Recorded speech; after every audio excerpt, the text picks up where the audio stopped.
다니엘서 8장 22절에서 25절. 그 네 나라의 힘은 첫 번째 나라와 같지 않을 것이다. 그들의 통치가 종말에 이를 때에, 그들의 죄악이 극도에 이를 때에 뻔뻔스러운 임금, 흉계에 능한 임금이 일어날 것이다. 그는 힘이 점점 세워질 터인데 그 힘은 제 힘이 아니다. 그가 놀라운 힘을 파괴하고 하는 일마다 형통하며 강한 사람과 거룩한 백성을 파멸시킬 것이다.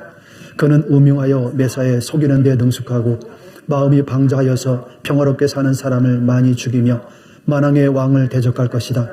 그러나 사람이 손을 대지 않아도 그는 끝내 망할 것이다. 아멘.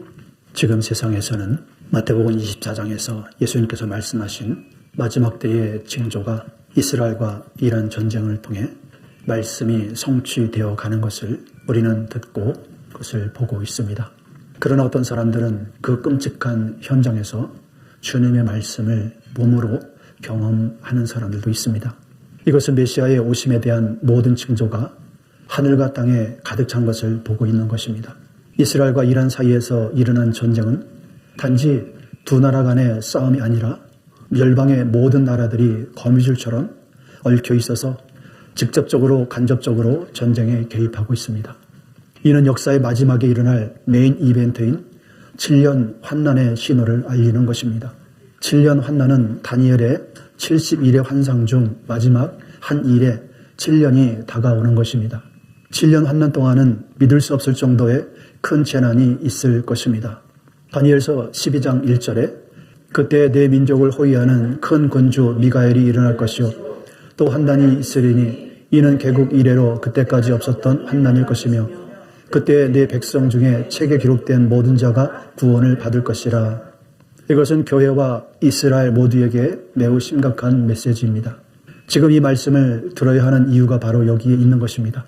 특히 주님의 모든 교회는 주님의 뜻대로 순종하여 환난을 피해야 하기 때문입니다. 7년 환난은 야곱의 환난으로 교회를 위한 시간이 아니라 이스라엘의 환난과 회개와 구원의 시간입니다. 그래서 휴거와 재림에 대해서 성경에서 말하는 차이가 무엇인지를 한번 보기를 원합니다. 첫 번째, 교회의 휴거는 주님의 지상 재림 7년 전에 일어나는 사건입니다. 데살로니가전서 4장 13절 18절까지 해서 교회의 휴거는 주님의 지상 재림 7년 전에 일어납니다. 교회의 휴거와 지상 재림 사이에 7년의 시차가 있다는 것입니다. 휴거에 대한 말씀을 보겠습니다. 데살로니가전서 4장 17절 18절. 우리는 주님의 말씀으로 여러분에게 이것을 말합니다.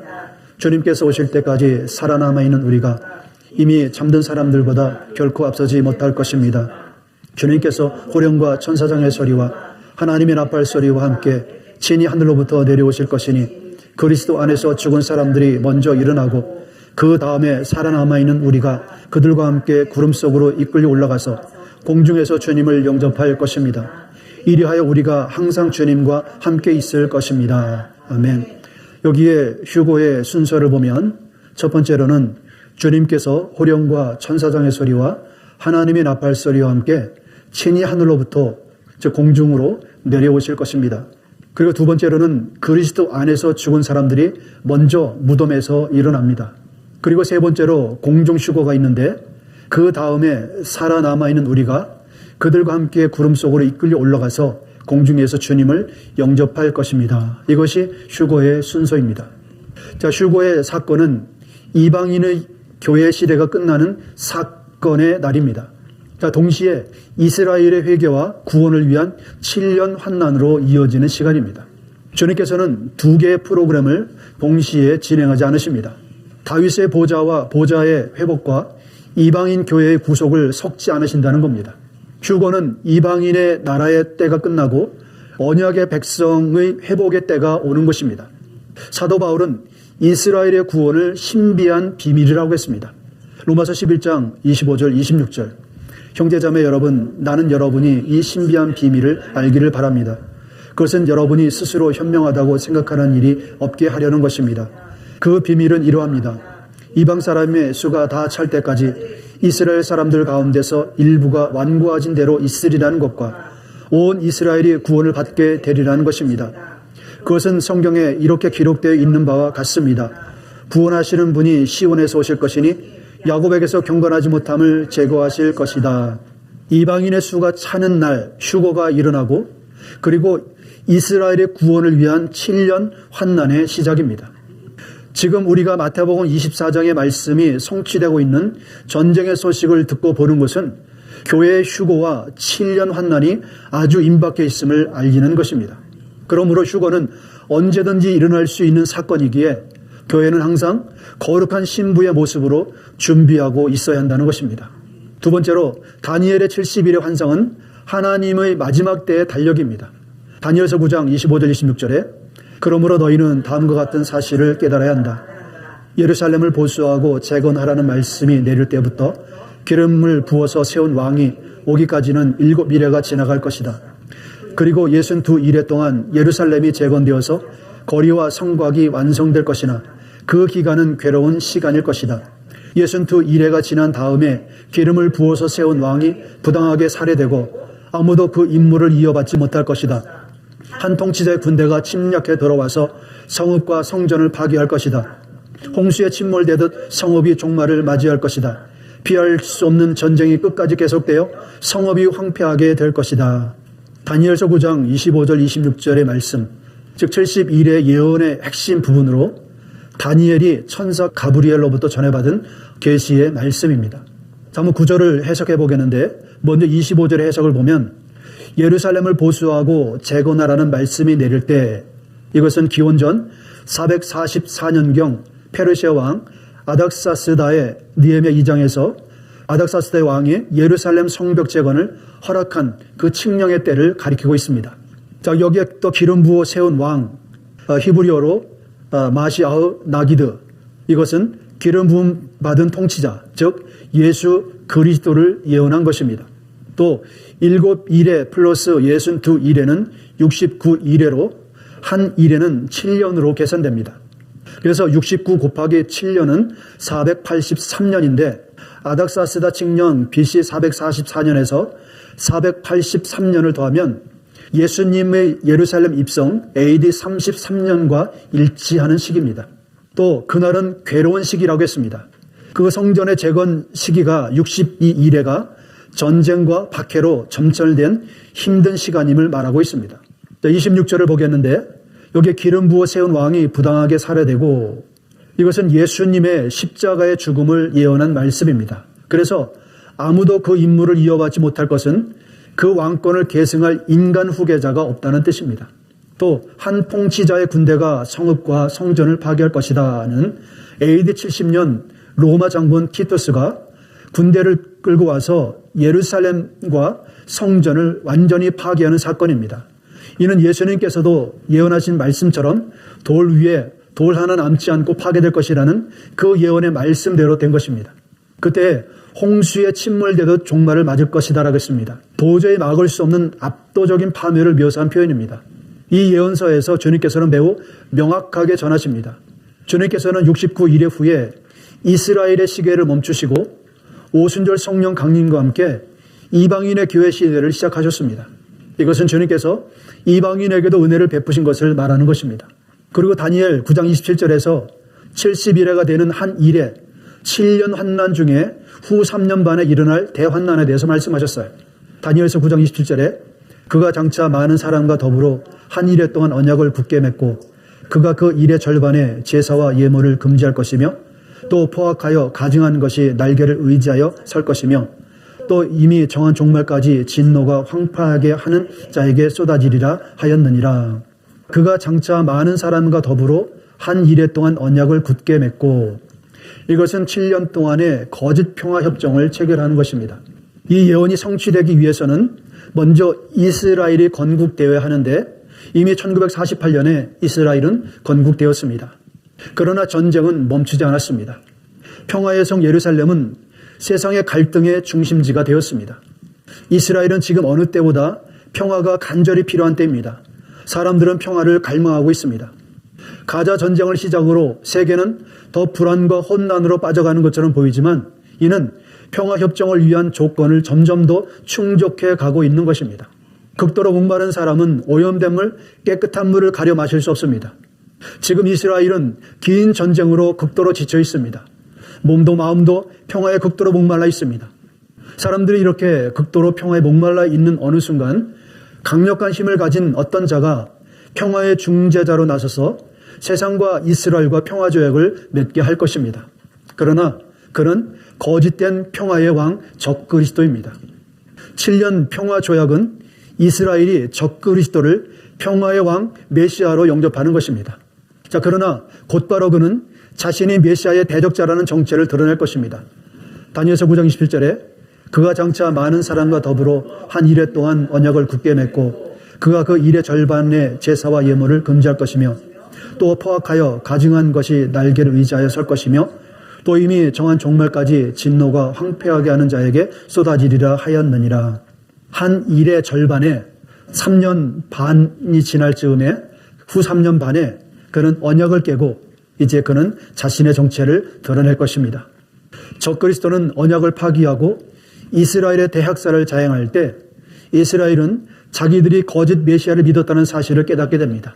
그가 성경에서 예언된 적그리스도라는 사실을 알아차리고 이스라엘의 남은 자들 중에 3분의 1은 산으로 요르단에 있는 페트라로 피신하여 주님의 보호를 받게 됩니다. 자, 그러나 적그 7년 환난에 적그리스도의 실체와 결말이 있습니다. 예수님이 지상 재림 전에 적그리스도와 예루살렘과 백성을 대적하기 위해 군대를 모을 것입니다. 평화협정으로 안전하다고 생각할 때 갑자기 파괴가 임하는 것입니다. 다니엘서 8장 22절 25절에 그 네 나라의 힘은 첫 번째 나라와 같지 않을 것이다. 그들의 통치가 종말에 이를 때에 그들의 죄악이 극도에 이를 때에 뻔뻔스러운 임금, 흉계 능한 임금이 일어날 것이다. 그는 힘이 점점 세워질 터인데 그 힘은 제 힘이 아니다. 그가 놀라운 힘을 파괴하고 하는 일마다 형통하며 강한 사람과 거룩한 백성을 파멸시킬 것이다. 그는 흉하여 매사에 속이는데 능숙하고 마음이 방자하여 평화롭게 사는 사람을 많이 죽이며 만왕의 왕을 대적할 것이다. 그러나 사람이 손을 대지 않아도 그는 끝내 망할 것이다. 7년 환난 중간, 즉 평화협정 체결 후 정확히 3년 반이 지나면 적그리스도에 의해서 그 협정이 깨어질 것입니다. 그리고 그는 자신이 모든 신들 위에 가장 위대한 존재라며 사람들이 자기만을 경배하도록 강요할 것입니다. 그래서 손과 이마에 짐승의 표를 새기고 그것을 받지 않으면 모든 사람들은 매매할 수 없게 만들 것입니다. 그리고 자기를 경배하지 않은 자를 강한 자나 약한 자나 가리지 않고 숫자와 상관없이 그는 모두를 죽일 것이라고 했습니다. 마태복음 24장 15절 22절에 그러므로 너희가 선지자 다니엘이 말한 바 멸망에 가증한 것이 거룩한 선 것을 보거든 읽는 자는 깨달을진저 그때 유대에 있는 자들은 산으로 도망갈지어다. 이는 그때 큰 환난이 있겠음이라. 창세로부터 지금까지 이런 환난이 없었고 후에도 없으리라. 그 날들을 감하지 아니하면 모든 육체가 구원을 얻지 못할 것이다. 그러나 택하신 자들을 위하여 그 날을 감하시리라. 여기 16절에서 도망가는 산은 요르단에 있는 페트라를 의미합니다. 이사야 63장 1절에서는 이것을 보스라로 가는 길을 말하고 있습니다. 유대인이 우상 숭배를 거부하고 산으로 도망칩니다. 주님께서 말씀하시는 산으로 대피한 자들은 대환난 3년 반 동안 주님의 보호를 받게 됩니다. 계시록 12장 13절 11절에 용이 자기가 땅으로 내쫓긴 것을 보고 남자를 낳은 여자를 박해하는지라. 그 여자가 큰 독수리의 두 날개를 받아 광야 자기 곳으로 날아가서 그 뱀의 낯을 피하여 한 때와 두 때와 반 때를 양육받으며 여자의 뒤에서 뱀이 그 입으로 물을 강같이 토하여 여자를 물에 떠내려가게 하려 하되 땅이 여자를 도와 그 입을 벌려 용의 입에서 토한 강물을 삼키니. 여기 남자를 낳은 여자는 이스라엘을 말합니다. 적그리스도 숭배를 거절하고 산으로 도망치는 이스라엘을 멸하려고 큰 홍수를 일으키지만 하나님께서는 그들을 보호해 주십니다. 그래서 여자의 뒤에 뱀이 그 입으로 물을 강같이 토하여 여자를 물에 떠내려가게 하려 하되 땅이 여자를 도와 그 입을 벌려 용의 입에서 토한 강물을 삼키니. 하나님께서 땅을 갈라서 물을 삼켜서 자기 백성을 보호하시는 것입니다. 그래서 잔뜩 화가 난 용이 방향을 어디로 바꿉니까? 17절에 용이 여자에게 분노하여 돌아가서 그 여자의 남은 자손 곧 하나님의 계명을 지키며 예수의 증거를 가진 자들과 더불어 싸우려고 바다 모래 위에 서 있더라. 마귀가 분풀이로 죽이려고 하는 이들은 환난에서 남겨진 사람들입니다. 또한 휴거 사건 후 뒤늦게 말씀을 깨닫고 주님의 계명을 지키려고 하는 성도들과 휴거를 보고 예수를 믿기로 한 사람들입니다. 계시록 13장 8절 10절에 죽임을 당한 어린 양의 생명책에 창세 이후로 이름이 기록되지 못하고 이 땅에 사는 자들은 다 그 짐승에게 경배하리라. 사로잡힐 자는 사로잡혀 갈 것이요 칼에 죽을 자는 마땅히 칼에 죽을 것이니 성도들의 인내와 믿음이 여기 있느니라. 인내가 필요하다고 말씀합니다. 왜냐하면 짐승을 경배하지 않는 자는 사고 팔고 하는 경제적인 활동을 일체 할 수 없게 되기 때문입니다. 그래서 환난을 견디지 못하는 연약한 사람들은 살기 위해서 짐승의 표를 손과 이마에 받고 그 앞에 엎드려 뱀과 용, 즉 마귀를 경배하게 될 것입니다. 그러나 죽고자 하는 자들은 표를 받기를 거부하고 굶주려 죽거나 목뱀을 당하는 죽음을 선택할 것입니다. 주님을 믿는 믿음 때문에 죽는 그들은 영원히 살게 될 것입니다. 그러나 이것은 교회를 향한 주님의 본래 뜻이 아니라는 사실을 여러분이 알아야 합니다. 교회를 향한 주님의 뜻은 환난 전에 안전한 곳으로 휴거되는 성도들을 원하십니다. 교회는 지금 성령 안에서 보호를 받고 있습니다. 오순절 이후 성령이 오셔서 환난 전까지 교회를 보호하십니다. 그래서 지난 2000년 동안 음부의 권세가 교회를 이기지 못하는 이유는 성령께서 교회를 성전 삼아 계시며 보호자로 계시기 때문이었습니다. 그러므로 지금이 은혜의 때요, 지금이 구원의 때인 것입니다. 은혜의 시대에 말씀에 순종하지 않음으로 남겨진 자들은 구원받기가 거의 불가능한 이유를 데살로니가후서 2장에서 말씀하고 있습니다. 지금은 은혜의 시대에 교회는 보호를 받고 있습니다. 6절 7절에 여러분이 아는 대로 그자가 지금은 억제를 당하고 있지만 그의 때가 오면 나타날 것입니다. 불법의 비밀이 벌써 작당하고 있습니다. 다만 억제하시는 분이 물러나실 때까지는 그것을 억제하실 것입니다. 교회가 휴거로 공중에 떠나는 날 성령님도 함께 떠나십니다. 이때 남겨진 자들을 보십시오. 남겨진 이유와 환난이 진짜 무서운 이유를 말하고 있습니다.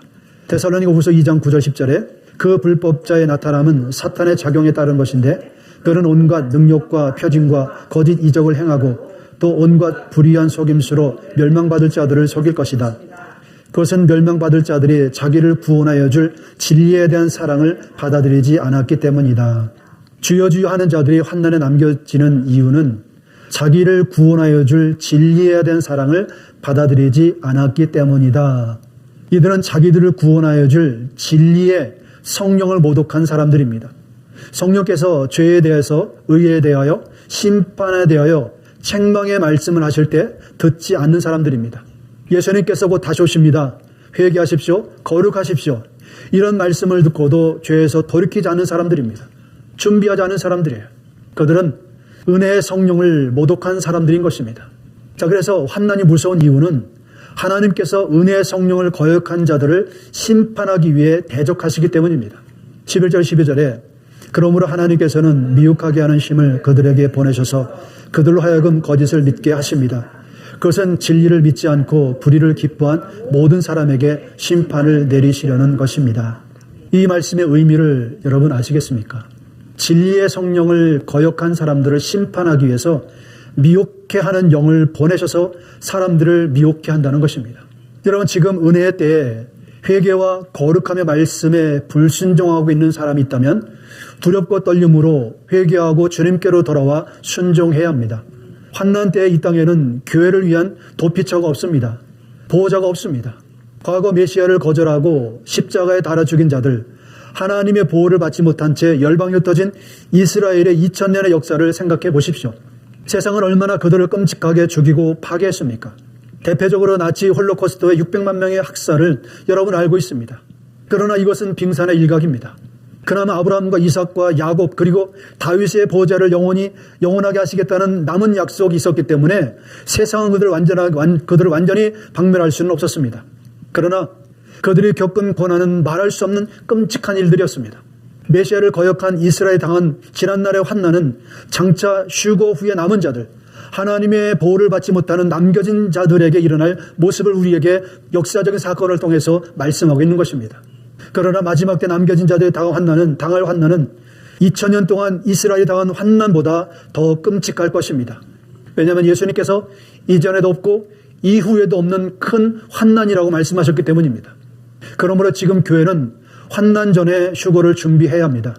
회개와 거룩함으로 깨어 준비해야 합니다. 그렇지 않으면 환난받는 성도로 남아서 견뎌야 합니다. 이것은 주님께서 교회에게 원하시는 것이 아닙니다. 교회는 환난 전에 공중으로 안전하게 피할 수 있는 길이 있습니다. 계시록 3장 10절에 인내하라는 내 말을 내가 지켰으니 온 세상에 닥쳐올 시험을 받을 때에 나도 너를 지켜주겠다. 시험은 땅 위에 사는 사람들을 시험하려고 닥치는 것이다. 이 땅에 남은 자들은 휴고되지 못하고 환난에 넘겨진 자들을 말하는 것입니다. 이들은 반드시 그 큰 시험을 통과해야 한다는 것입니다. 그러나 견딜 수 없다고 말씀하셨어요. 사랑하는 성도 여러분, 예수님께서 곧 다시 오겠다라고 말씀하셨습니다. 그렇다면 그 말씀은 반드시 이루어질 것입니다. 그러므로 항상 회개와 거룩함으로 깨어서 준비하는 저와 여러분 되시기를 주님의 이름으로 축복합니다. 스가랴 13장 7절 9절은 7년 환난 중에 일어날 사건에 대한 예언의 말씀입니다. 스가랴 13장 7절 9절 만군의 여호와가 말하노라 가라 깨어서 내 목자 내 짝된 자를 치라 목자를 치면 양이 흩어지려니와 작은 자들 위에는 내가 내 손을 들이우리라. 여호와가 말하노라 이 온 땅의 3분의 2는 멸망하고 3분의 1은 거기 남으리니 내가 그 3분의 1은 불 가운데에 던져 은같이 연단하며 금같이 시험할 것이라. 그들의 내 이름을 부르리니 내가 들을 것이며 나는 말하기를 이는 내 백성이라 할 것이요 그들은 말하기를 여호와는 내 하나님이라 하리라. 아멘. 이 말씀은 마지막 7년 환난 기간에 이스라엘에게 일어날 사건을 예언적으로 압축해서 보여주는 말씀입니다.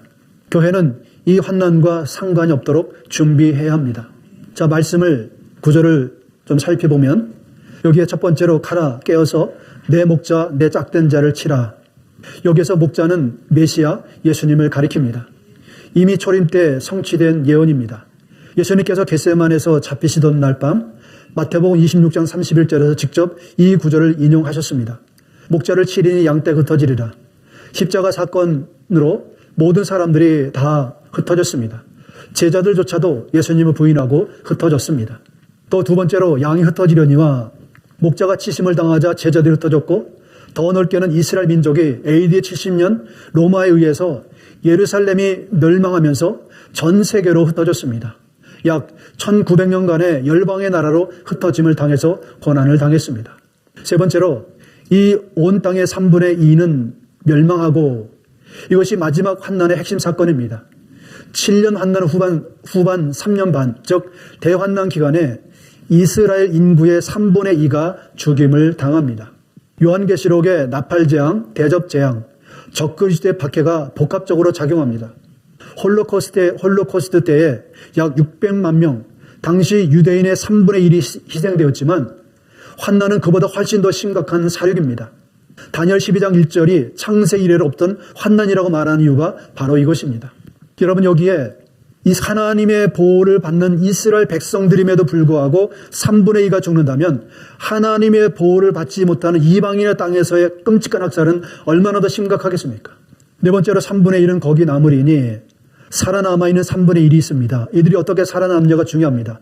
마태복음 24장 16절과 요한계시록 12장 6절에서 예루살렘의 남은 자들이 광야로 도망치는 장면이 나옵니다. 전통적으로 이 장소를 요르단의 페트라, 보스라로 봅니다. 하나님께서 이곳에서 3년 반 동안 그들을 보호하십니다. 살아남아있는 3분의 1에게도 시련은 끝나지 않습니다. 도망친 그 기간이 단순한 피난이 아니라 영적인 연단의 시간입니다. 은과 금을 재련하듯 불순물이 제거되는 과정을 그 광야에서 그들은 겪어야 합니다. 이것은 이스라엘이 오랫동안 거부했던 메시아 예수님을 마침내 인정하고 돌아오게 만드는 과정입니다. 광야에서 정금과 같이 되는 단련을 받은 후에 남은 자들은 회개할 것입니다. 스가랴서 12장 10절 14절에 그러나 내가 다윗 집안과 예루살렘에 사는 사람들에게 은혜를 구하는 영과 용서를 비는 영을 부어주겠다. 그러면 그들은 나 곧 그들이 찔러 죽인 그를 바라보면서 외아들을 잃고 슬피 울듯이 슬피 울며 맏아들을 잃고 슬퍼하듯 슬퍼할 것이다. 그들이 그때서야 비로소 자기들의 조상들이 십자가에 못 박아 죽인 예수가 메시아라는 것을 깨닫게 되고 그때 비로소 사람들이 통곡하게 된다는 것입니다. 회개가 된다는 거예요. 그래서 여섯 번째로 그들이 내 이름을 부르리니 내가 들을 것이며 환난의 끝에서 이스라엘 남은 자들이 마침내 하나님의 이름을 부릅니다. 이것이 민족적 회개이자 구원의 순간입니다. 로마서 11장 16절, 26절은 온 이스라엘이 구원을 받으리라는 말씀이 성취되는 장면입니다. 이스라엘이 어떻게 구원을 받는가를 보십시오. 스가랴 12장 11절 14절에 그날이 오면 예루살렘에서 슬프게 울 것이니 무기또 벌판 하다드 림몬에서 슬퍼할 것처럼 기막히게 울 것이다. 온 나라가 슬피 울 것이다. 가족마다 따로따로 슬피 울 것이다. 다윗의 집안의 가족들도 따로 슬피 울며 울 것이며 그 집안의 여인들도 따로 슬피 울 것이다. 나단의 집안의 가족들도 따로 슬피 울 것이며 그 집안의 여인들도 따로 슬피 울 것이다. 레위의 집안의 가족들이 따로 슬피 울 것이며 그 집안 여인들도 따로 슬피 울 것이다. 시므의 집안의 가족들이 따로 슬피 울 것이며 그 집안 여인들도 따로 슬피 울 것이다. 그 밖에 남아있는 모든 집안의 가족들도 따로 슬피 울 것이며 각 집안의 여인들도 따로 슬피 울 것이다. 이스라엘이 남은 자들, 남녀노유 할 것 없이 모든 사람들이 자기들의 과거에 저지른 그 죄, 메시아를 영접하지 않은 그 죄를 깨닫고 그들의 가슴을 치며 통곡하는 날이 온다는 거예요. 그러한 참된 회개가 있을 때 이스라엘의 구원이 이르게 된다는 거예요. 그래서 이러한 시간을 위해서 하나님께서 그들을 남은 자 3분의 2를 광야로 불러내서 그것에서 정금처럼 낫도록 하기 위해서 연단의 시간을 거친다는 거예요. 많은 사람들이 7년 환난 때에 그날을 대비해서 땅을 사고 산의 토구를 만들고 사람의 발걸음이 닿지 않은 곳에 은밀히 숨어 있으면 환난을 피할 수 있지 않겠느냐라고 하는 그런 꼼수를 부립니다. 여러분, 계시록에서 우리가 말씀을 보듯이 그날의 하나님의 진노가 얼마나 무섭든지 사람들은 너무 두려워서 바위 틈에 들어가서 바위야 하나님의 진노에서 나를 숨겨다오, 산들아 무너져서 나를 덮어서 하나님의 진노에서 나를 보호해달라고 합니다. 절대로 피할 데가 없습니다. 피할 수가 없습니다. 그러므로 지금 하나님께서 교회들을 향하여서 지금이 은혜의 때요, 지금이 구원의 날이다. 지금 너희가 회개하고 거룩함으로 이 환난을 피할 준비를 하라고 말씀하고 있는 것입니다. 여러분, 우리에게 가장 안전한 대피소는 주님께서 마련해 놓으신 공중입니다. 공중 휴거예요. 거기밖에는 안전한 곳이 없어요. 하나님의 구원의 방법은 언제나 동일하십니다. 지금도 죄를 회개하지 않는 자는 용서받을 수 없기 때문에 구원받을 수 없습니다. 진심으로 회개하는 자에게 하나님께서 응답하십니다. 이는 내 백성이라, 이는 내 백성이라 말씀하세요. 이것은 수천 년 동안 주님께서 이스라엘 백성들에게 그들 입에서 나오기를 기다렸던 순간입니다. 주님께서 이스라엘 백성들에게, 회개하는 백성들에게 이는 내 백성이라, 너희는 내 백성이라. 그때 이스라엘 백성들이 화답합니다. 여호와는 내 하나님이십니다. 나사렛 예수가 우리의 메시아이십니다라고 고백하는 것입니다. 여러분, 남겨진 자가 되지 않기를 힘쓰십시오.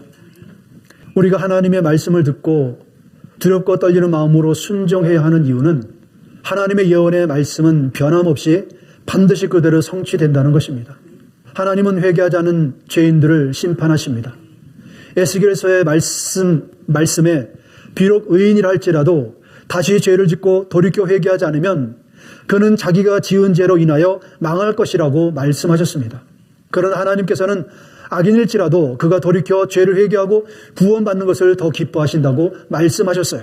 그러므로 늦었다고 생각하지 마시고 지금부터라도 죄에서 돌이켜 말씀에 순종하여 하나님의 뜻대로 참된 회개와 거룩함의 말씀에 순종함으로 휴거를 준비하기를 바랍니다. 우리는 환난전 휴거를 어떻게 준비하며 살아야 합니까?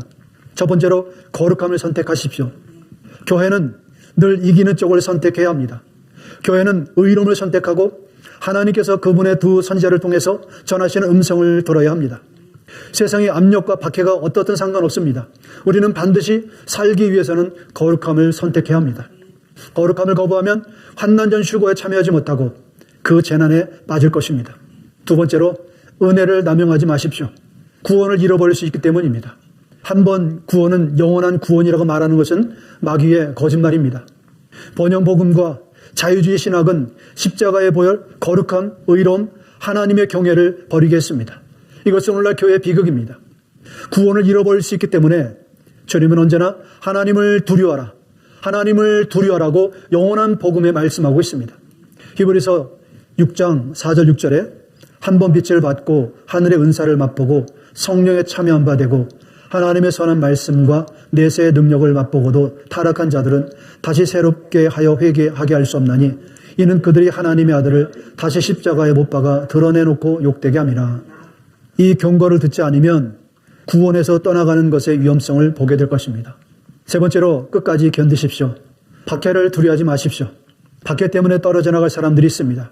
지금 교회에서 가르치는 구원은 인생을 즐기라고 말합니다.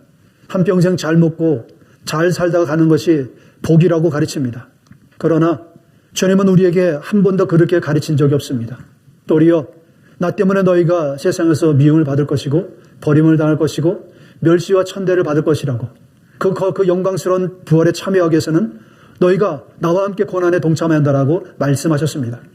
로마서 8장 17절 18절에 자녀이면 또한 상속자 곧 하나님의 상속자요 그리스도와 함께 한 상속자니 우리가 그와 함께 영광을 받기 위하여 고난도 함께 받아야 할 것이니라.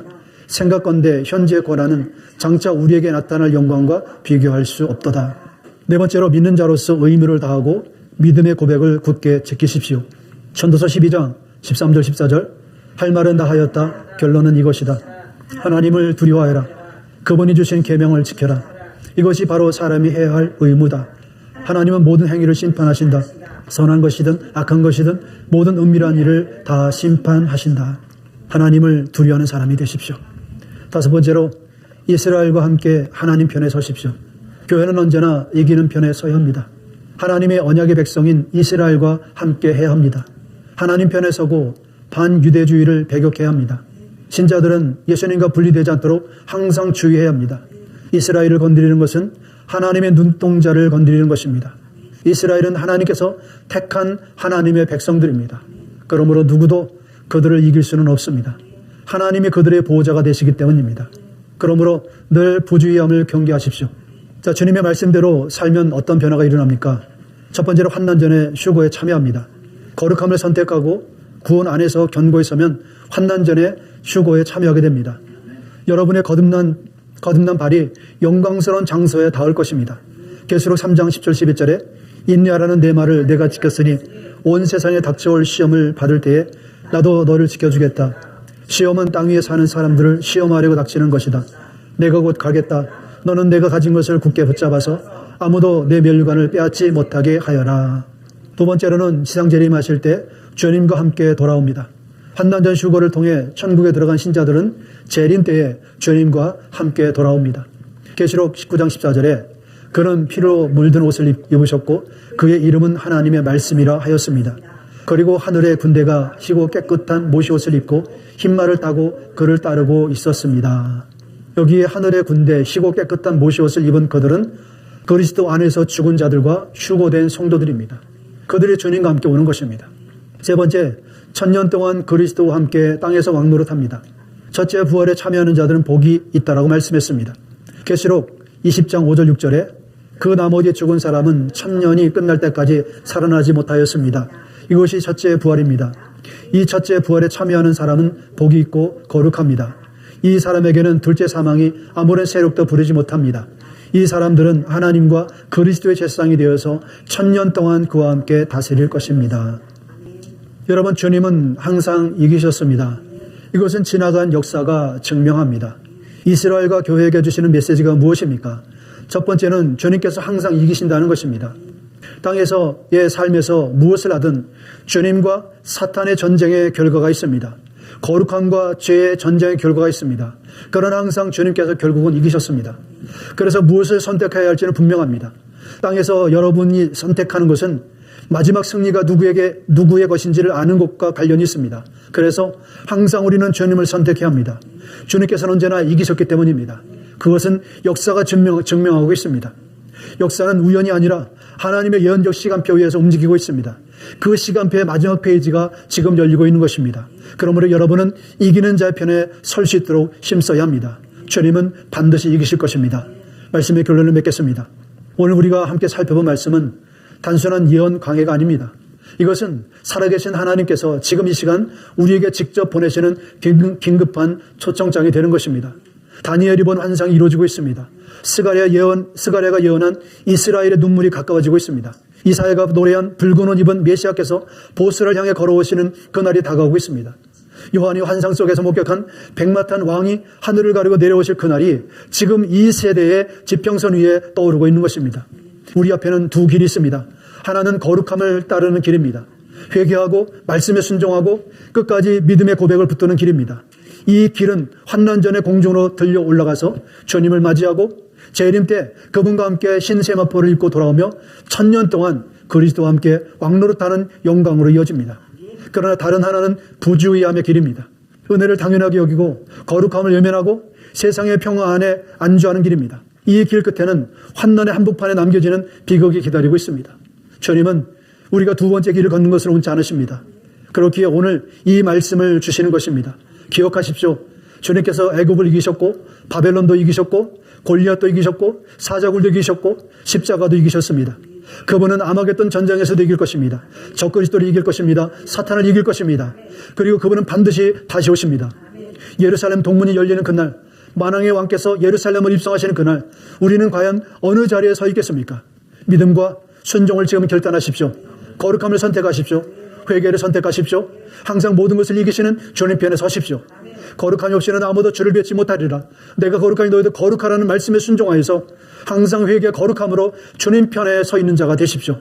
여러분은 항상 깨어서 준비가 되어 있어야 합니다. 여러분은 준비가 되어 있습니까? 항상 준비가 되어 있어야 합니다.